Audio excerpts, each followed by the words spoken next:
Is it just me, or is it that every single time a new report comes out about the United States, it backslides, it downgrades us, it essentially hurls us back into the 20th century before any progress was ever made?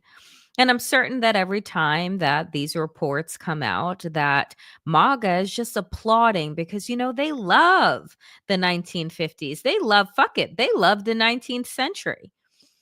And it seems, and, I know that folks looked at the title of this show and they said, well, yeah, but it's important for us to really register how America's backsliding is being seen around the world. What is actually happening to us? Because yesterday I got on here and I said, my God, like the headlines, the news, the depression that I was feeling. I mean, it just ebbs and flows. Some days you feel like you can manage, and other days you feel like you need to lay down until, 30 days from now. But the fact is that America is rapidly shifting, that we are just not concocting our anxiety and our fear and our restlessness and our anger and our rage out of nowhere. It is coming from someplace. And that place is this regime. And we are going to talk about all the ways in which this report lays out exactly what Donald Trump's plan was. But the funny thing is, before this report, it was laid out in Project 2025. I guess everybody just thought that that 900 plus page plan was just like a wish list that never was going to materialize. And here we are. Welcome to the Danielle Moodie Show, dear friends. I'm so glad that you're here. Buckle up. Happy Tuesday. Let's get into it.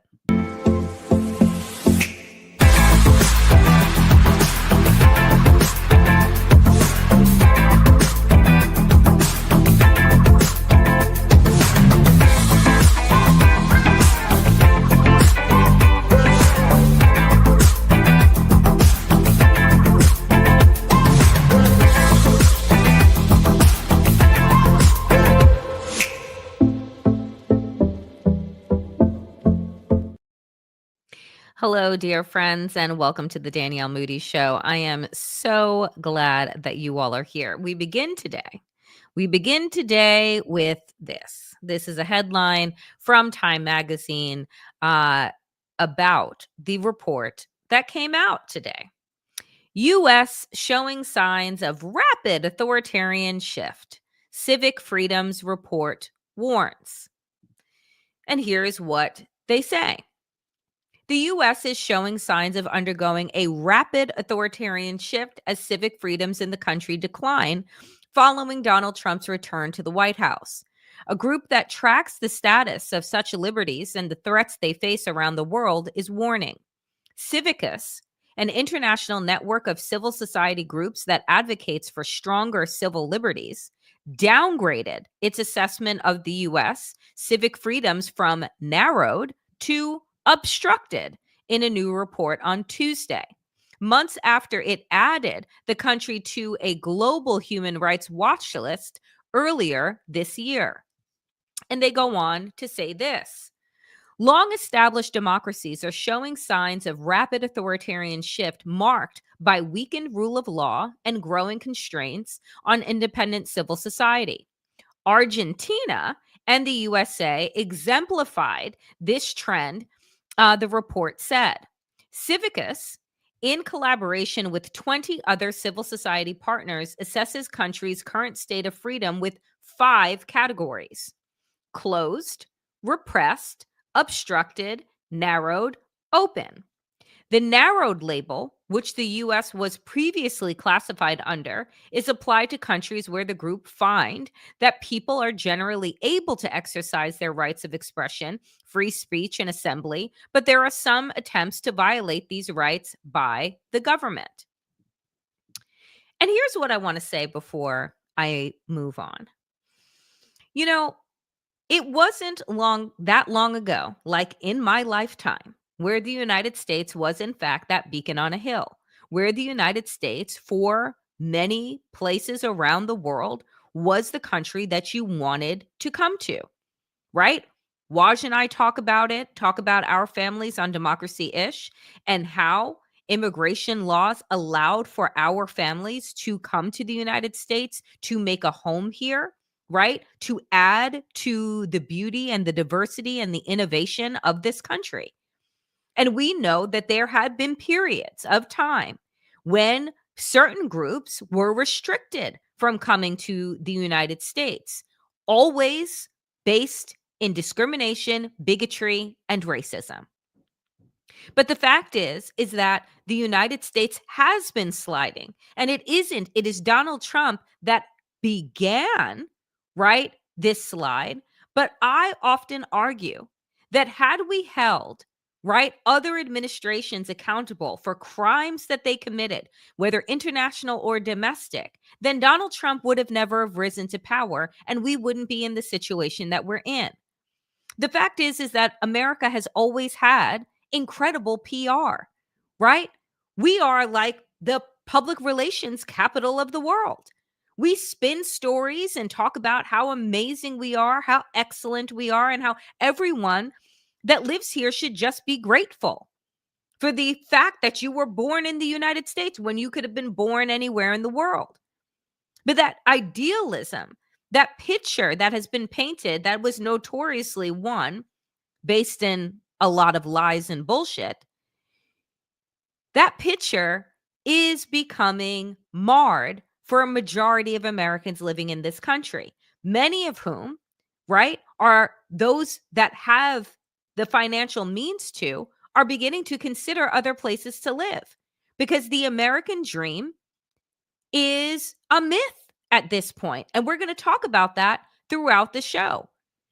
We are in an affordability crisis, but on top of that, we are in an authoritarian crisis. And that is something that, again, mainstream corporate media does not spend nearly enough time discussing. I can remember when Project 2025 came out, and on The New Abnormal, my co-host Andy Levy and I, we felt like we were the only ones that were talking about Project 2025. It didn't show up on mainstream corporate media's radar, which means that it didn't show up on most of America's radar until a few months before the actual election, where Donald Trump lied blatantly and said that he had nothing to do with Project 2025. Oh, he has his own plans. Meanwhile, we're at a point now where over 50% of that project has been implemented, and it's only, right, the first year of this administration. So the fact is that America has had problems, but we didn't examine those and unpack them because we were still living at a time when a majority of people were able to make a decent living, have good enough lives, right? And so the fact that these trends had been moving in the wrong direction hadn't made it to a lot of people's day-to-day lives because they were still able to afford stuff. But once you start to hurt people's wallets and their pocketbooks, once it starts to become increasingly hard day after day to live, then you start to pay attention more to everything that is happening around you and ask, is this just the beginning? Is this just a blip? Or is this the way that life is going to be? And I hate to break it to folks, but unless we figure out a way to truly topple this regime, this is exactly the way that things are going to be. And my fear is that 2026, 2027, and on are going to get worse and worse. So think about this year, the amount of anxiety, the amount of stress, the amount of economic despair, the over 1 million people that have lost their jobs. And think to yourself, what if this is actually the good time of this regime? Because that's the kind of shit that keeps me up at night. I'll go on. The obstructed category, meanwhile, contains countries where the organizations have determined that the full enjoyment of civil rights is constrained through legal and practical means. Although civil society organizations exist, state authorities undermine them, including through the use of illegal surveillance, bureaucratic harassment, and demeaning public statements.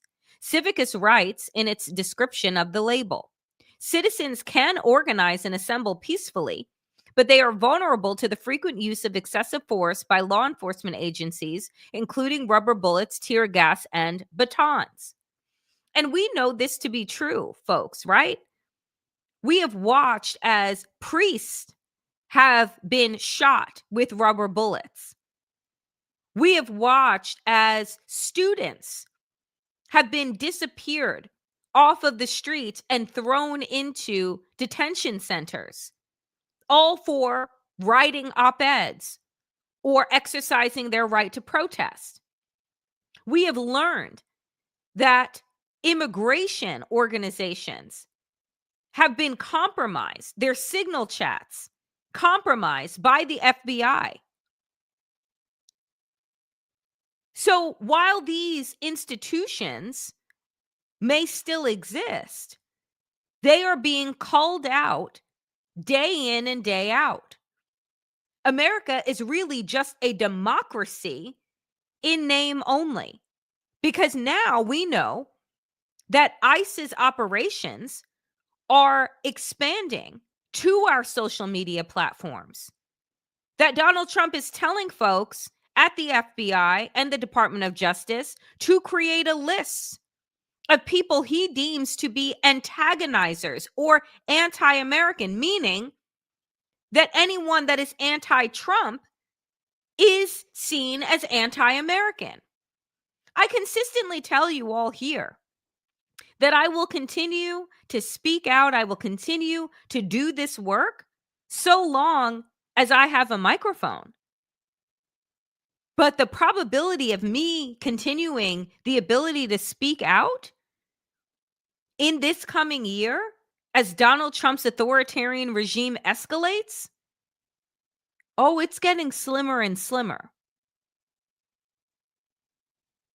The idea that the worst that could happen is my microphone being turned off is also like a fantasy, because what we know is that he, I'm certain, in the coming months will choose one of the most vocal opponents of his regime and prosecute them, throw them in ICE detention if they're not white, if they're not cis, if they're not straight. There are a number of U.S. citizens that have been detained for days and weeks. So do we really think that how we are existing right now is as bad as it can get? I don't think so. Civicus, in describing its reasoning for downgrading the U.S., the group wrote that, quote, Trump has issued unprecedented executive orders designed to unravel democratic institutions, global cooperation, and international justice. The report also pointed to what the group described as a, quote, militarized response to protests against Trump's aggressive immigration moves. Trump has sent troops to multiple cities across the country, including the deployment of thousands of National Guard members and hundreds of Marines to Los Angeles over the summer after protests broke out in the city over immigration raids. A federal judge ruled in September that Trump violated longstanding federal law when sending the troops to the city, finding the administration systematically used armed soldiers for law enforcement purposes. The president has also deployed federal troops to several other Democratic strongholds in what the White House has characterized as an effort to combat crime. The group also cited Trump administration actions targeting pro-Palestinian activists, including its moves to rescind student visas using what Civicus described as, quote, archaic and obscure clauses of the 1952 Immigration and Nationality Act. The administration said this summer it had revoked hundreds of visas over, quote, support for terrorism under the law. which prohibits foreign-born people from admission to the country for engaging in or being deemed likely to engage in terrorist activities. Other instances highlighted by the group included the arrest of nearly 100 protesters at a sit-in at Trump Tower who were advocating for the release of Palestinian activist and Columbia University student Mahmoud Khalil, as well as the continued attempts to deport Khalil himself. It additionally noted the administration's use of AI to screen the social media accounts of student visa holders for, quote, pro-Hamas activity under a reported, quote, catch and revoke program as an instance of government surveillance targeting protesters. Here is the map, folks. This is the map that Civicus put together. Do you see that the green is what they have deemed to be open societies, open, democratic, no obstruction. Where do you see the green? Canada, right? Norway, Finland, but everywhere else is on a sliding fucking scale. So you look at the green, like our traffic light green, open. Olive green, narrowed. Orange, obstructed. Burnt orange, repressed. Red, closed. So I want to go back to this slide of the world. This is what we are talking about when we are saying that the world is shifting into an authoritarian regime and powers.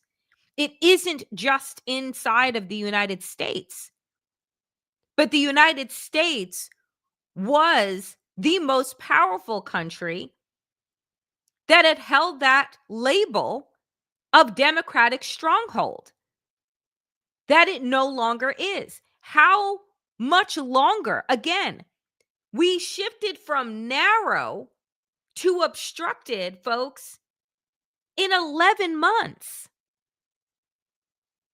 So what do you think that the United States is going to look like next year when they issue their report? I'm thinking that it's going to look a lot like, oh, I don't know, parts of Africa, parts of Central America that are in the burnt orange category, which they refer to as repressed. What do you think that we are going to look like once we get out of 4 full years of Donald Trump? I think that we're going to look a lot like fucking Russia and China. And at least the Chinese government lifted a majority of their people out of fucking poverty. I don't think we're going to get that.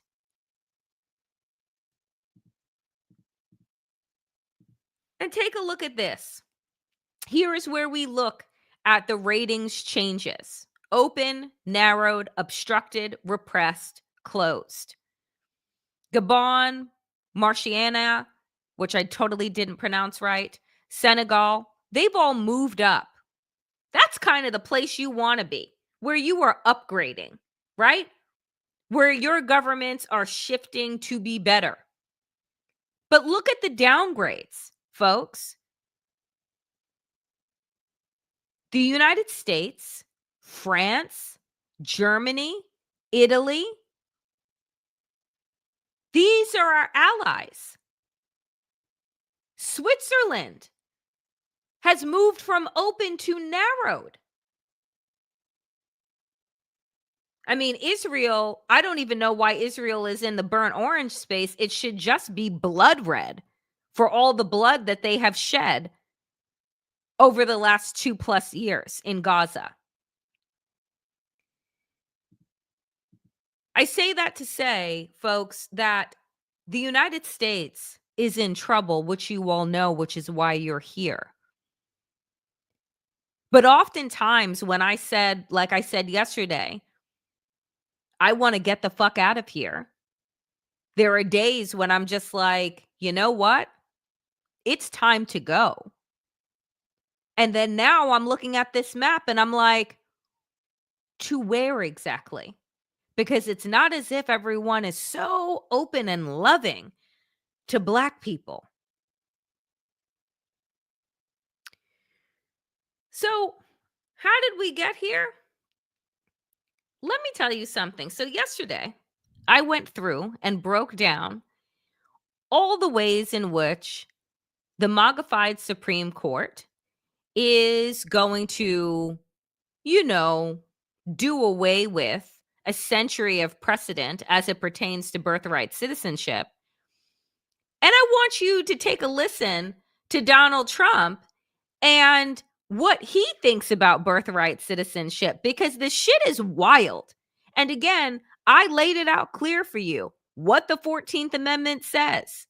Those persons that are born on American soil, right, are deemed to be U.S. citizens. Take a listen to what he's saying in this interview with Politico. And of course, it's not going to play. Hold 1 second, my dear friends, as Mercury's not even in retrograde. That's the shit that annoys me. Take a listen. This is very interesting because that case was. It's very interesting because that case was meant for the babies of slaves. And if you look at the dates on the case, it was exactly having to do with the Civil War. That case was not meant for some rich person coming from another country, putting a foot in our country, and all of a sudden their whole family becomes, United States citizens. That case is all about slaves, the babies of slaves. And it was a good reason for doing it. And that's all it was about. And people now are understanding it. It's been explained to them. And I think the court understands it too. That would be a devastating decision if we lose that case. That court, you've put because our country cannot afford to house tens of millions of people that came in through birthright citizenship. When that happened, that was meant for the babies of slaves. And if you look at I won't exhaust you all with his voice, but I'll repeat what it is that he said. He is trying, as Brian Allen writes here, to rewrite policy. He is saying that the 14th Amendment, that is very explicit in our Constitution, that mentions nothing, but the entire Constitution says nothing about enslaved people. Let's be clear about that. But is pretty clear that those that are in this country who are born here are American citizens. It has been the precedent for 100 years. And what Brian Allen writes here is exactly right. He's not rewriting policy. He's rewriting the Constitution to fit his worldview. When a president starts inventing history, you should pay attention to what they're trying to erase. This is all part of the white nationalist Project 2025 agenda. If this Supreme Court, which I believe wholeheartedly will, get rid of birthright citizenship, what will come next is the revoking of naturalized citizens. And then those who are the children of naturalized citizens, like myself, will then no longer be citizens of these United States. That's the route that they're taking. And when you go down that route, who is left? Because in all honesty, again, we know that white people, who they are trying to create again as the master race, and in order to have the master race, you have to eliminate everybody else because they can't fucking compete with anybody. Right? So you got to remove the barriers to their excellence because they're so great. Everyone else needs to be on their knees so that they seem tall. This is what the setup is.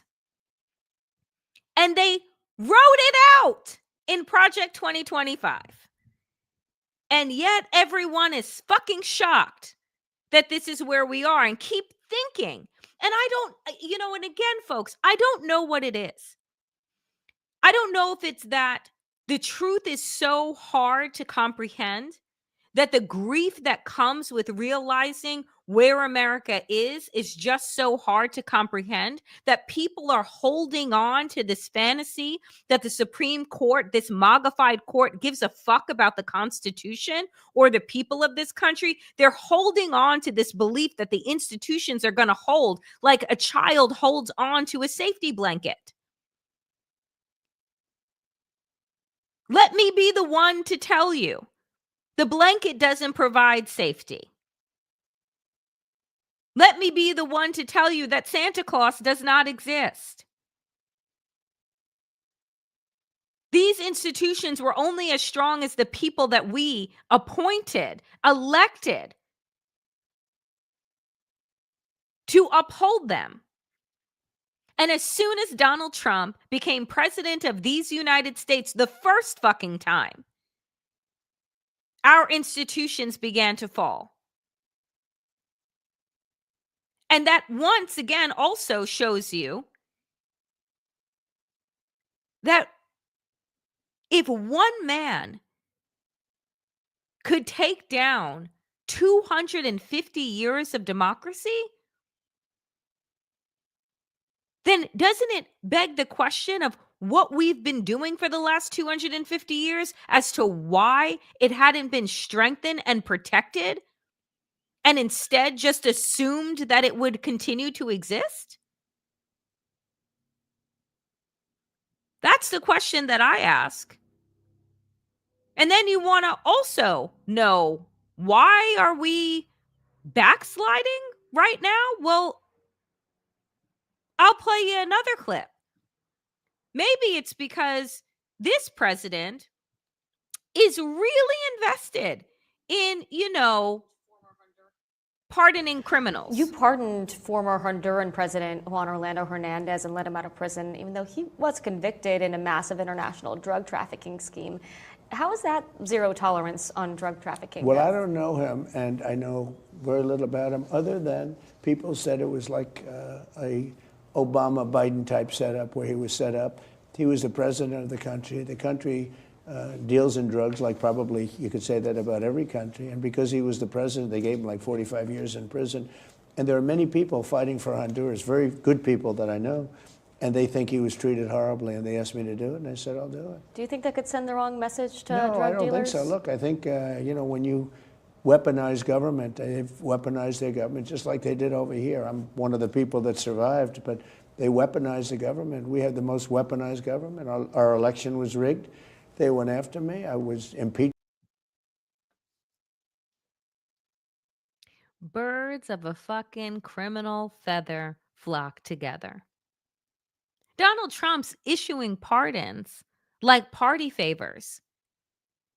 He claims, I don't even know the man, but people asked me to pardon him.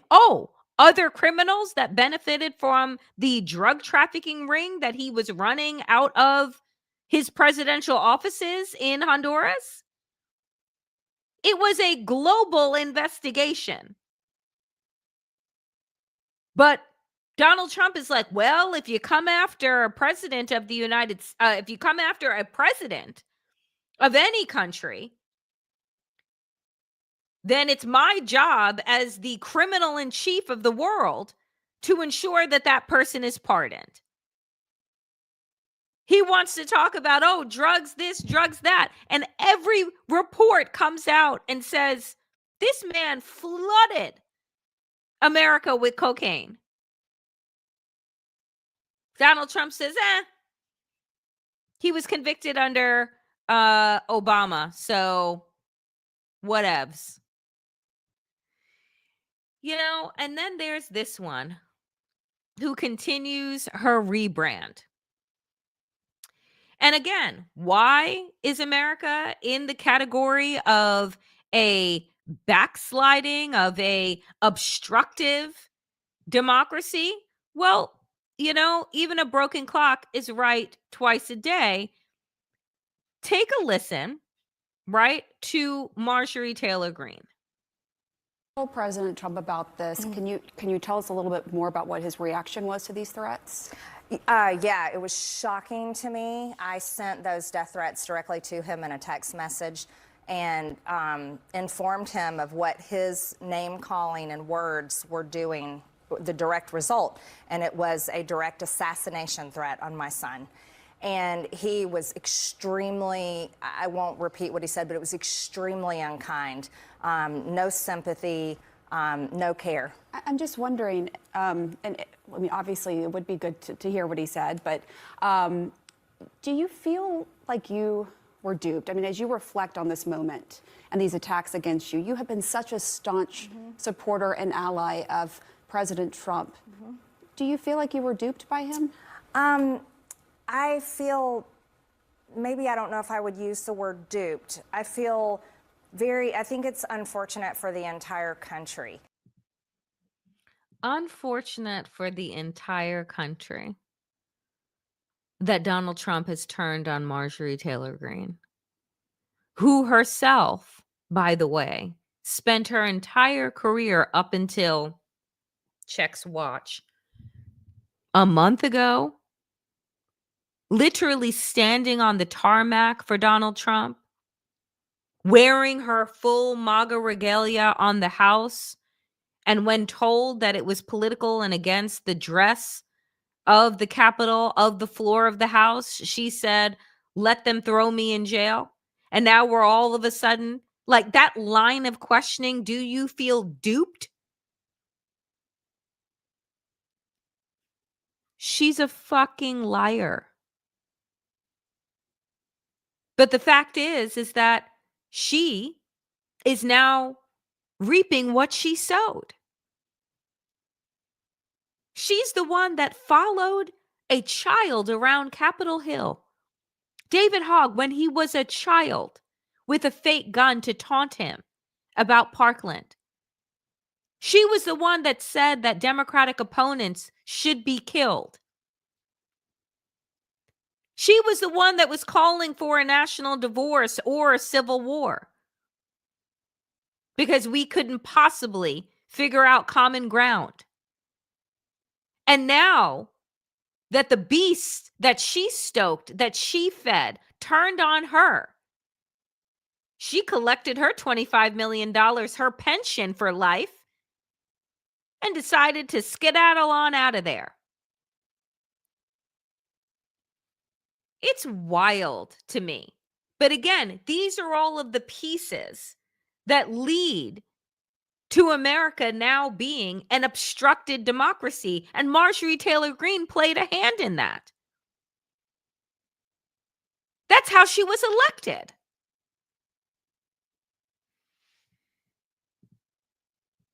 And then, how else are we wind up in the obstructed category? Lord Jesus, you know, I want you, y'all, because there are times when I'm just like, want to throw up my hands. This is kind of one of them, but listen to Justice Sotomayor. They're hearing a case on Citizens United, on money, on grifting in this administration. Take a listen. Your answer is suggesting to me that every time we interfere with the congressional design, we make matters worse. You're telling us that Citizens United and McCutcheon ended up, yes, in amplifying the voice of corporations, but diminishing another voice, that of the party. Now, you want to now tinker some more and try to raise the voice of one party. Our tinkering causes more harm than it does good. Your Honor, I personally never think free speech makes things worse. I think it virtually always makes it better. So you think it's okay from McCutcheon that in the 2016 election, Hillary Clinton set up a joint victory fund with the DNC and 32 state parties, which allowed a single donor to give up to $356,000. That's quite a difference from the individual limit.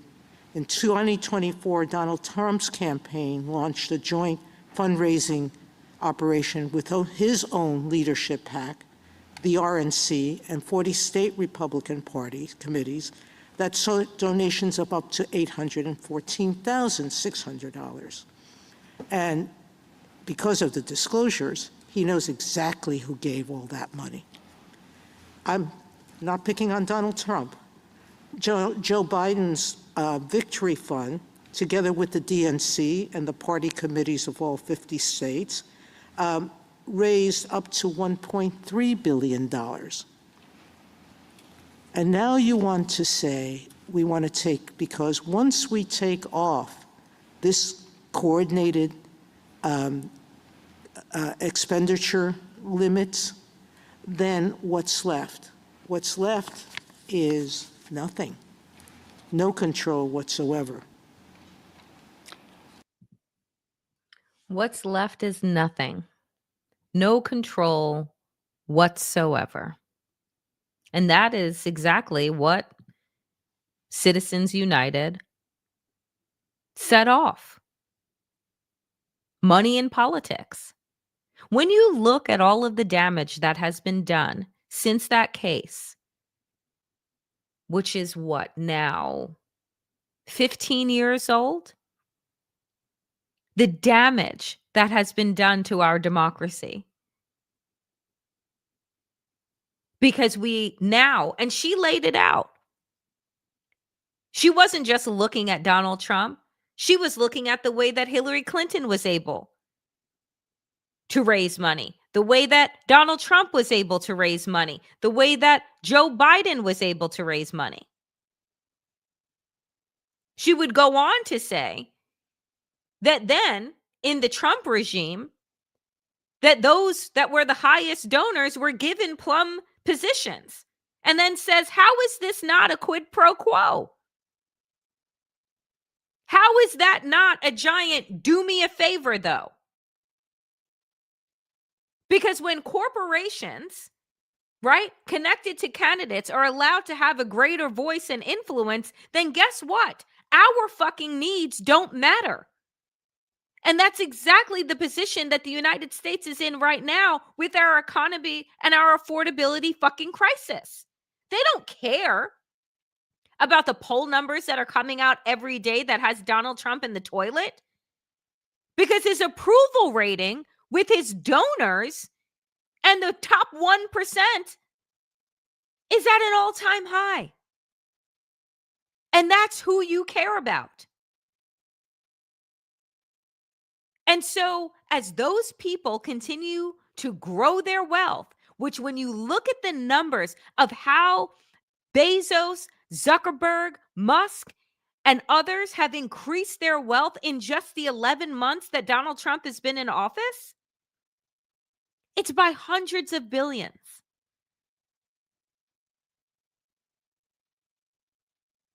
So do you think that he gives a shit that you and I can't afford gas and food and medicine in the same fucking paycheck? Do you think that he gives a shit that reports have come out that say that a majority of Americans, 2 days after they've received their check, have used all of it through paying utilities, their mortgages, their rents, and buying groceries? It's not that they've blown it on like a trip to fucking Europe.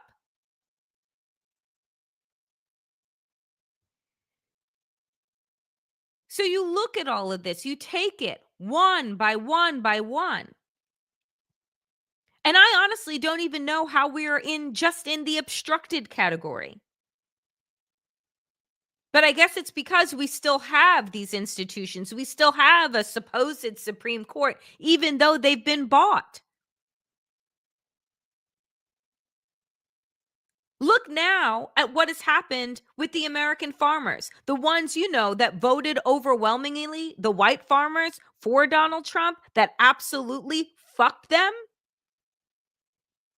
And now he's trying to say that, oh, we're giving you this bailout because of the surplus from the tariffs, and the tariffs are taxes. So you're using taxpayer money to bail them out from your bad economic policies.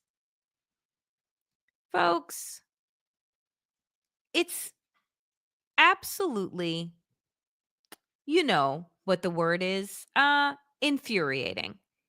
And, just take a listen here. If I can find this lovely reporting, and I don't know if I can, but we will see. Helping farmers? That's not my impression. No, and it's not directly paying for the bailout that's happening today either. That's coming from a farmers bridge assistance program that is run by the Agriculture Department that basically Congress appropriates every year.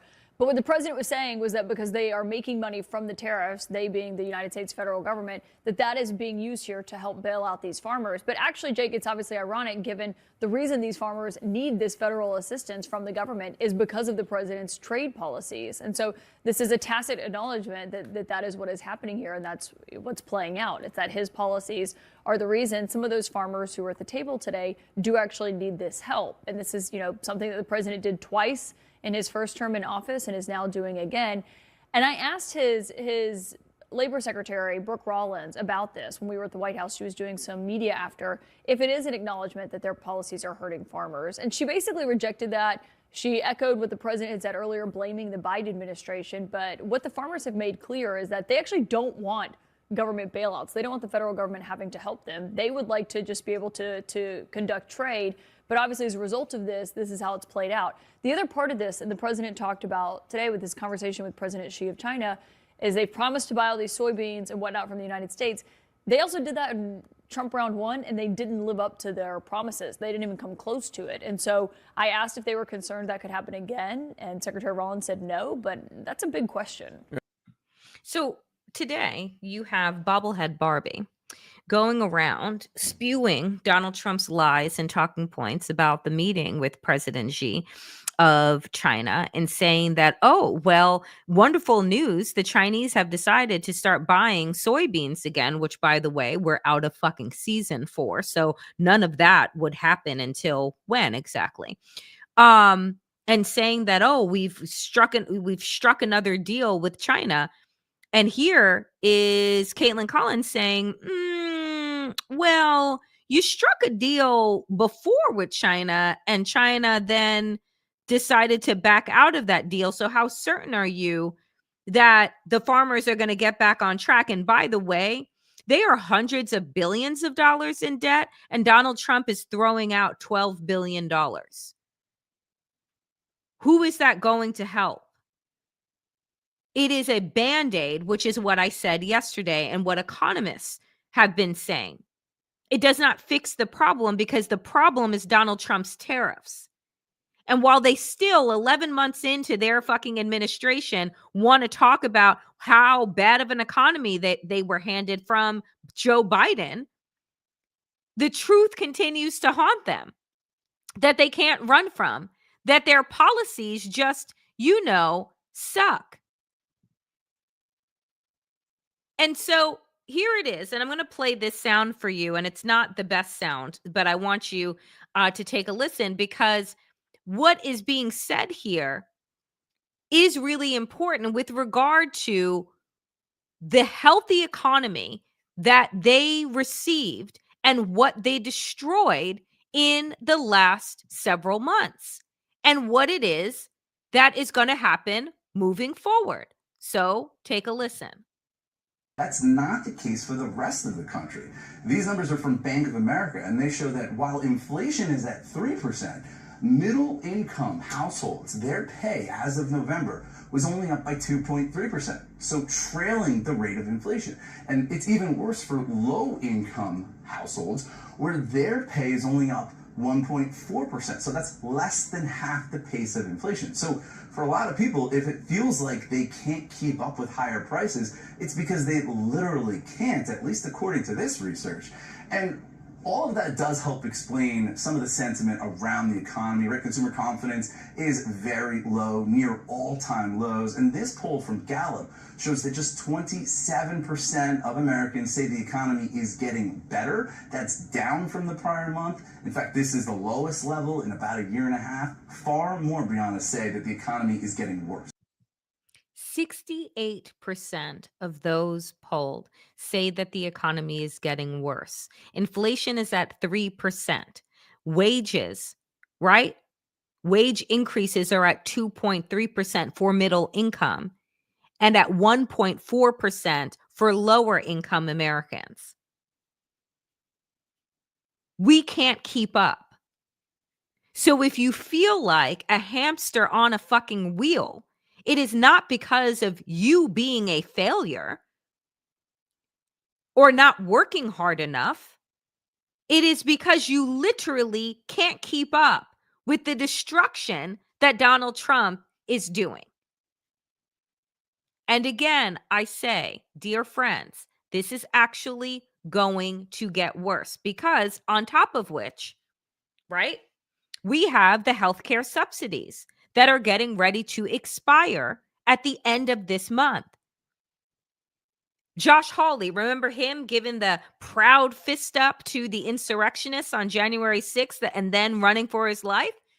Well, Josh Hawley offered a warning to his colleagues saying, I think that we're actually in trouble. Now, look, when you rig elections and you have the Supreme Court on your side, I'm not quite sure Republicans are in a lot of trouble, but you take a listen to what he has to say about healthcare and Republicans. How big of a problem would it be for your party if you do not come up with a plan for healthcare? Well, I mean, I just don't know how Republicans would explain that to 24 million Americans whose premiums are going to double. We need to think about the human cost of this, I think, and Republicans need to offer an alternative solution. I mean, they've had 15 years to offer a alternative solution and they haven't come up with one. So not quite sure what they think is going to manifest in the next few days. But on top of which, I want to close out with this story today. Because again, incredibly important. More than 75% of homes across the U.S. are unaffordable, study finds. This is from CBS News.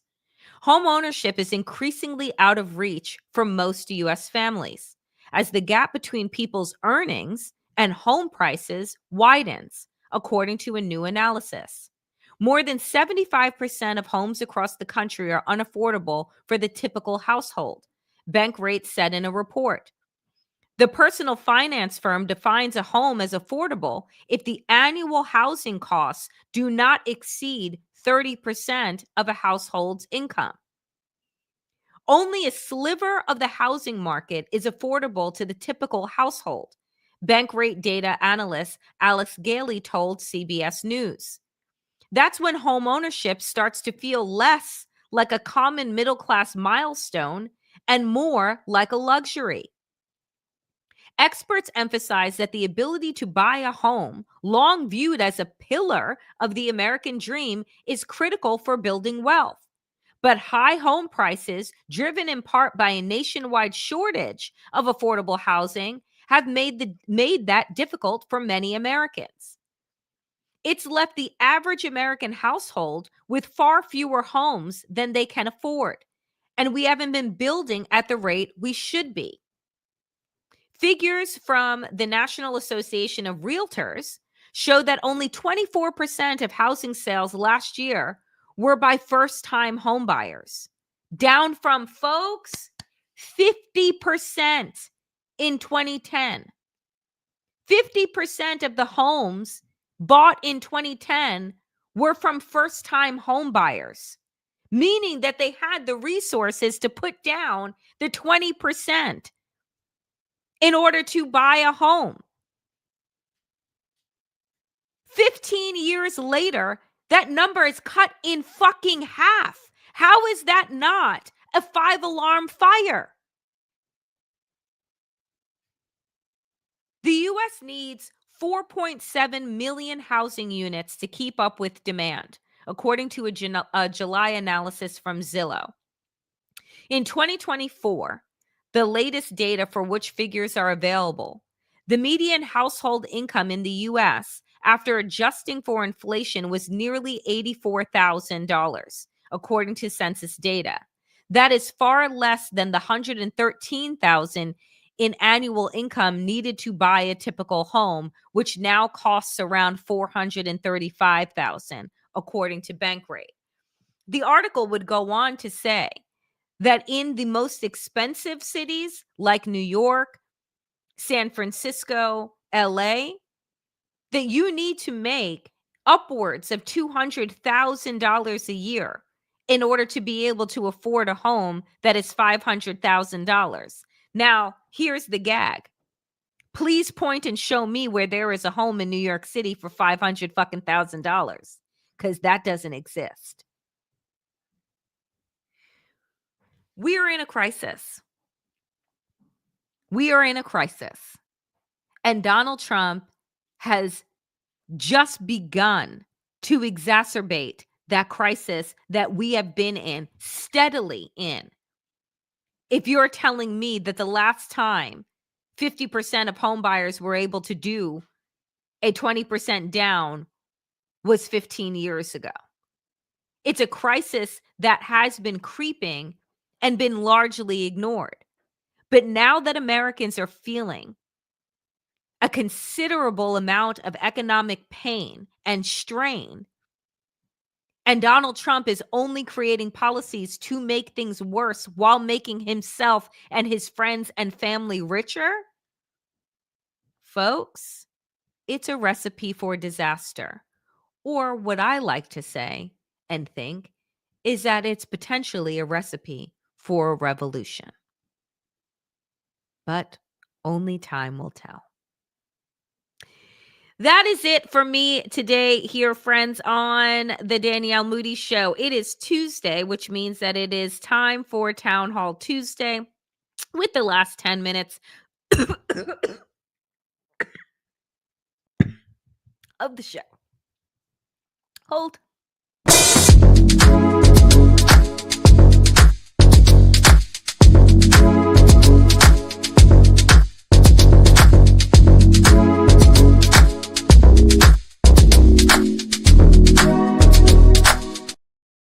I was going to choke to death. There was a definite need for a water break. All right, my friends, you know the drill. For those of you that have been here, you type question, ask me a question, any question, and it could be about anything that we discussed today or anything in general. I'm going to take a bigger sip of water.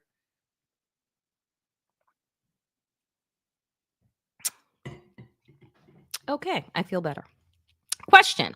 If the majority of folks, thank you, Esperes, if the majority of folks can't afford health insurance and go without, won't the insurance company take a major hit to their profits? Here's the thing, is that, sure, yes, I do think that they will take a major hit to their profits. And also, will the government bail them out? The fact is that a lot of Americans, at least millions of Americans, what was being quoted? 16 to 20 million Americans, if the health subsidies are not extended, are going to lose their health care because the premiums are going to go through the roof, right? So, which means that they're going to drop their insurance, right? Which means that we're not going to have the kind of preventative care. People are going to start using, once again, emergency rooms as their doctor's offices because they're not going to have the ability to go and get routine checkups, right? It is going to breed chaos. This is why Obamacare was one of the premier policies that Obama was trying to push through when Democrats had the supermajority.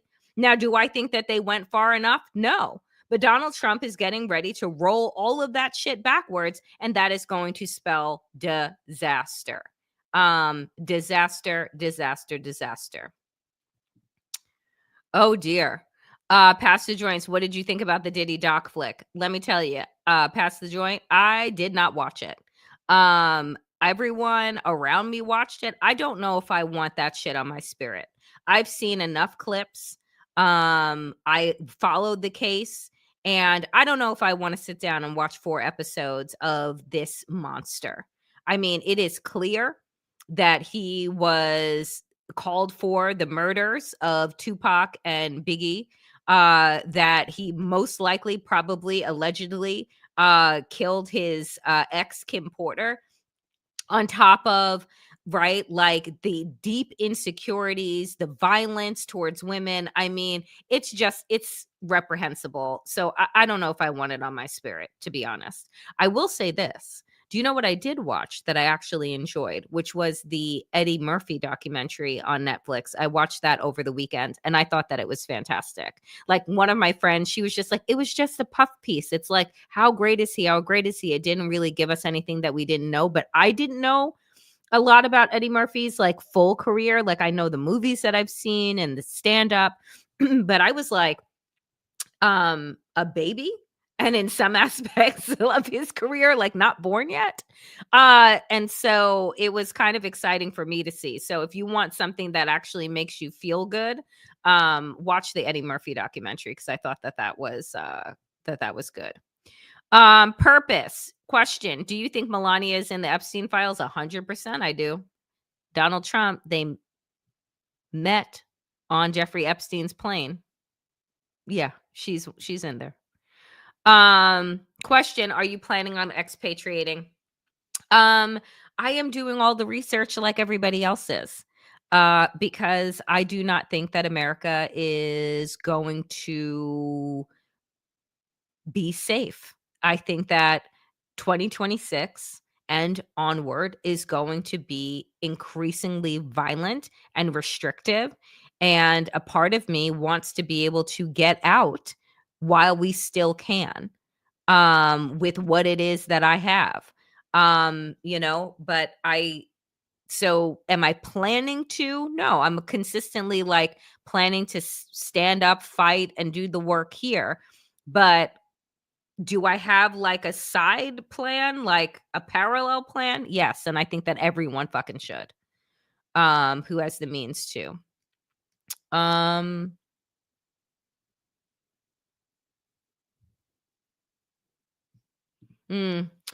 Always a good question, Gail. Thank you. Question: who would you like to see step into the huge void, aka the Democratic Party, and run for president? One, Gail, you watch this show. You know good goddamn well that I don't think that we are going to have midterms, let alone a presidential election that is free and fair. That being said, let's put like good juju out there. Let's say we do have an election. Let's say we make it to 2028 hanging on by a fucking thread. Who would I want to run for president? I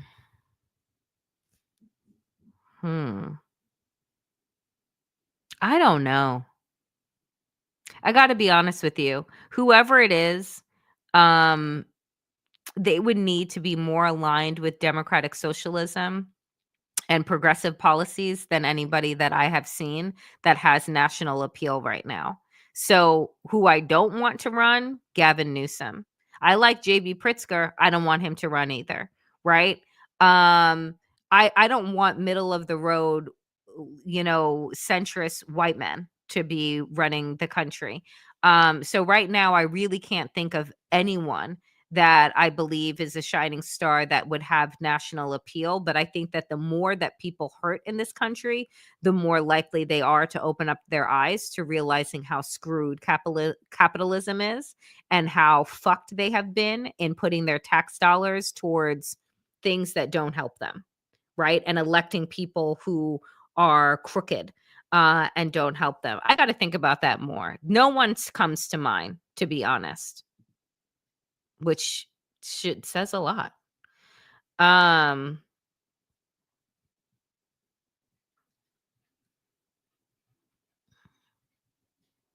Interesting. Do you think, Ghostface Killer, hi friend, do you think if the Dems had a legitimate primary, do you think the eventual nominee would have won the 2024 election? There's a lot of ifs there, right? Because I'll do you one better. Do I think that if Joe Biden had actually held up his end of the bargain when he said that he was going to be a transitional president, do I think that if he had run his 4 years, right, his administration, like he was not going to be seeking another term, meaning that you're going to push for things and you're going to do things that you don't need to rely upon people voting you back in, and that he had actually, him alongside the DNC, had actually set up a proper pipeline, right, which is what the Democrats have never done. There's never been a proper pipeline set up for rising stars. You see how long these fucking people hold on to their jobs? They're being fucking wheeled in, right, to cast votes. So do I think if Joe Biden had held up his part of the bargain and that there had been a longer, substantial runway for a proper primary, do I think a Democrat could have won? Yes. Yes, I do. But that's a lot, again, it's a lot of ifs.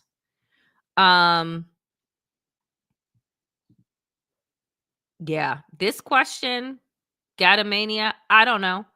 Question, how to impeach SCOTUS, how to plan a massive strike. I mean, the strike I talk about on a regular basis. I wanted to start with the most important, right, like unions that then tell their people. So the auto workers, the transportation unions, the teachers unions, like I want a rolling national strike that would begin with the unions and go broader.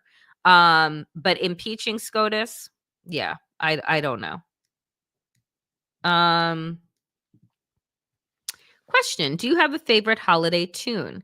And if you have one, what is your favorite nostalgic Christmas show, cartoon, or movie? My favorite holiday tune.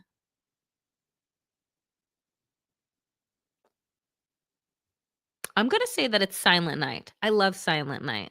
It's just like a really, I don't know. I love Silent Night. So that's my favorite holiday tune. And if you have one, what is your favorite nostalgic Christmas show? Oh God.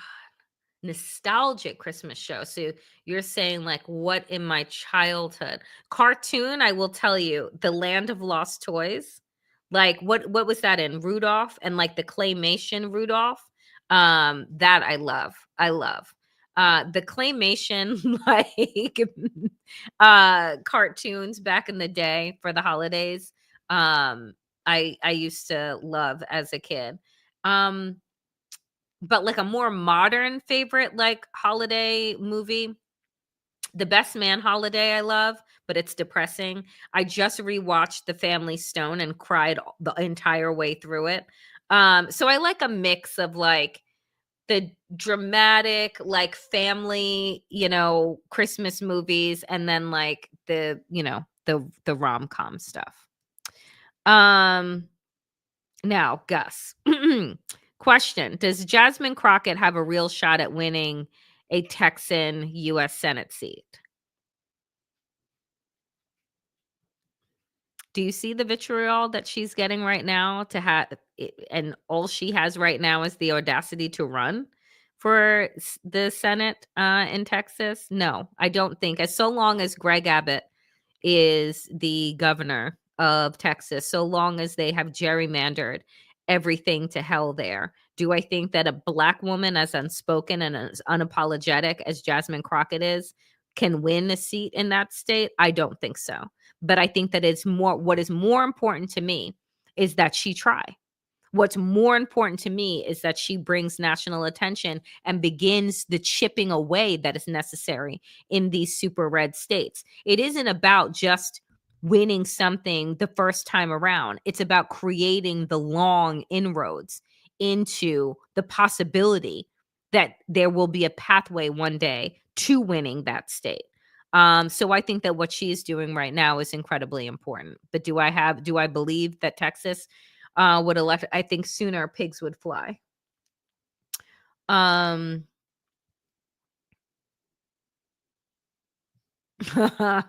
So good. G-Cause question: where in the Constitution does it say if it's a white rights only nation? It doesn't explicitly say, but we know what the founders were doing and we're talking about, and we know that women have had to fight for their rights and Black people have had to fight for their rights. So they didn't explicitly say it, just like they never explicitly mentioned enslaved people in the Constitution of the United States. It was almost as if they didn't exist. And what do you think Merrick Garland is doing now? I hope he's fucking miserable wherever he is. I wish Merrick Garland nothing other than absolute misery for the rest of his fucking life. It's a terrible thing to say, but it's how I feel. I'm going to take a couple more. Put your questions in.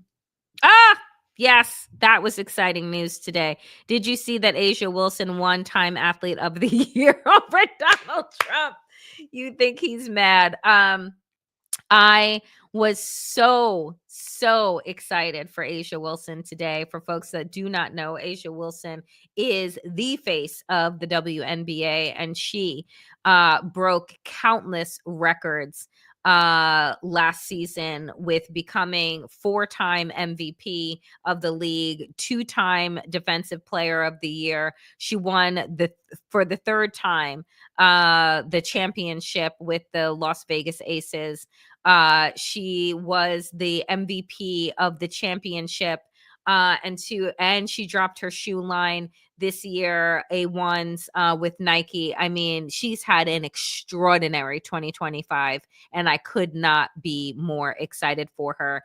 And I encourage everyone to read the article about her in Time Magazine today. It was such a wonderful read. Like, sometimes we just need good stories and to see good people win, and she is one of those people.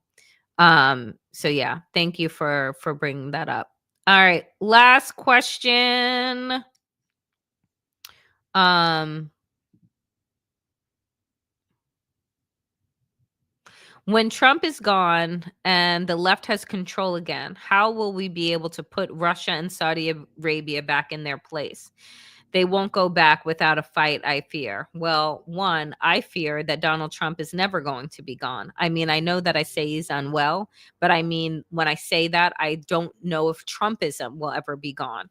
I think that what comes in the place of Donald Trump is going to be worse than Donald Trump, is just going to be an outright white nationalist Nazi.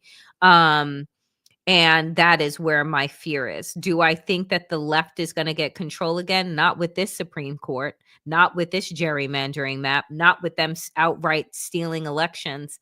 So I don't know. I'm more concerned with putting America back together than I am with Russia and Saudi Arabia. So we'll have to cross that bridge when we get to it. All right, friends. That was a fantastic Town Hall Tuesday. Thank you so much for that, and keep those questions coming. Every Tuesday, after the Danielle Moodie show, I do a town hall, and I really enjoy getting your questions and thoughts, and it makes me think a lot. Friends, before I get out of here, I do want to thank the super stickers and super thanks. Ernst, as always, thank you so much. Studio LB, appreciate you. Our wonderful moderator, Susan, thank you so very much. And Susan also gifted a membership to the Danielle Moodie channel. The Giant Paper Panda, thank you so much. And Gato Mania, thank you so very much. Every single dollar counts, dear friends. This is independent media. And as you know, for folks that are watching on Substack, I am continuing to run a special. Just so you know, friends, all of my content on all of my platforms will remain free and is free. But if you have the ability to become a paid subscriber at the Damn Digest, I am running a discount from now until Christmas Eve. So give the gift of resistance to your family and friends for the year. And over here, dear friends, if you have the ability to become a paid supporter of this channel, again, it allows me to do the work that I do. But if you can't do either of those things, Like, comment, and subscribe, and share this channel with your friends on your platforms, with your family, and tell them to like, comment, and subscribe so that we can get this channel in as many feeds as possible. I appreciate each and every single one of you for showing up and just bringing a lot of light to me in these dark days. I will be back here tomorrow, 5 p.m. Eastern. I will be live on Substack at 12 p.m. with Jared for our weekly check-in with Jared Yates Sexton for our weekly check-in, where we talk about what it feels like to live under rising authoritarianism. And then at 3 p.m., I believe Waj and I are doing our midweek check-in for Democracy-ish. That is all happening on Substack. And then I'm back here at 5 p.m. Eastern with all of you. As always, power to the people, and to all the people power. Get woke, stay sane, and in these extraordinarily dangerous times, dear friends, do stay safe. I will see you back here tomorrow. Appreciate every single one of you. E. Schwartz, thank you so much for the $5 on the way out the door. Be well, folks. Take care of yourselves and each other.